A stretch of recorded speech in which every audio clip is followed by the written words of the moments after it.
all of this AI stuff that we're doing right now, all of this Chat GPT and Copilot and Midjourney and all of that is like last year's NFTs and like 3D printers from a while ago or from segways from forever ago, where it's not like it's going to go away completely, but it's going to move into much more niche markets and it's not going to do the things that everybody is screaming that it's going to do.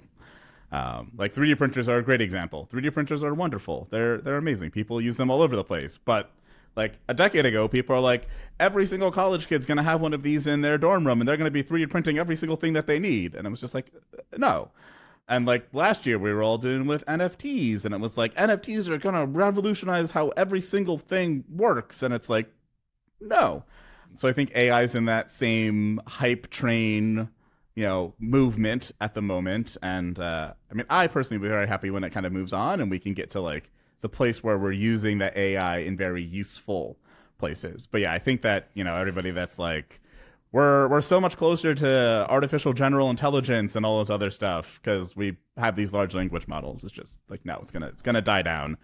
I would say 6 months, but that feels a little aggressive. Are you implying that VC Twitter doesn't know what they're talking about? Yes.